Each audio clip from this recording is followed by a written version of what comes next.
Hey everyone, this is Pastor Kyle here doing our bite-sized Bible reading today on November 20th. We are on 1 Kings chapter 7 and we've got quite a bit of reading to do. I'll be reading a little bit faster today, so try to keep up, but we want to keep these videos between 3 to 6 minutes, so let's go ahead and begin. Now Solomon built his own house 13 years, and he completed all his house. And he built the house of the forest of Lebanon. Its length was 100 cubits, and its width 50 cubits, and its height 30 cubits, on 4 rows of cedar pillars, with cedar beams on the pillars. And it was paneled with cedar above the side chambers, which were on the 45 pillars, and 15 in each row. Now there were artistic window frames in 3 rows, and window was opposite window in the 3 ranks. And all the doorways and doorposts had squared artistic frames, and window was opposite window in 3 ranks. Then he made the hall of pillars. Its length was 50 cubits, and its width 30 cubits, and a porch was in front of them, and pillars and a threshold in front of them. And he made the hall of the throne where he was to judge, the hall of judgment, and it was paneled with cedar from the floor to floor. Now his house, where he was to live, the other court inward from the hall, was of the same workmanship. He also made a house like this hall for Pharaoh's daughter, whom Solomon had married. All these were of precious stones, of stone cut according to measure, sawed with saws, inside and outside, even from the foundation to the coping, and so on the outside to the great court. And the foundation was of precious stones, even large stones, stones of 10 cubits and stones of 8 cubits. And above were precious stones, stones cut according to measure in cedar. So the great court all around had 3 rows of cut stone and the row of cedar beams, even in the inner court of the house of Yahweh and the porch of the house. Hiram's work in the house of Yahweh. Verse 13. Then King Solomon sent and brought Hiram from Tyre. He was a widow's son from the tribe of Naphtali, and his father was a man of Tyre, a worker in bronze. And he was filled with wisdom and discernment and knowledge to do any work in bronze. So he came to King Solomon and did all his work.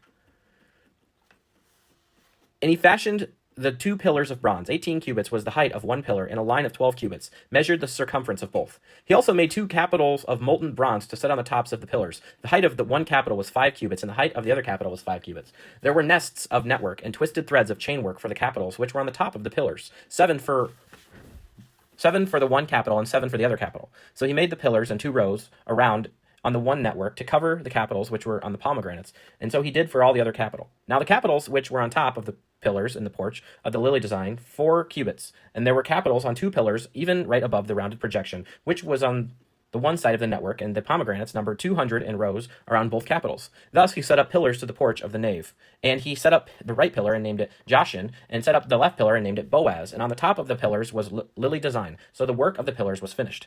And he made the sea of cast metal 10 cubits from brim to brim, circular in form, and its height was 5 cubits and 30 cubits in its circumference. Now under its brim gourds went around encircling it to a cubit. 10 to a cubit, entirely encircling the sea. The gourds were in 2 rows, cast with the sea when it was cast. It stood on 12 oxen, 3 facing north, 3 facing west, 3 facing south, and 3 facing east, and the sea was set on top of them, and all their rear parts turned inward. And it was a handbreadth thick, and its brim was made like the brim of a cup as a lily blossom, so it could hold 2,000 baths. Then he made the 10 stands of bronze.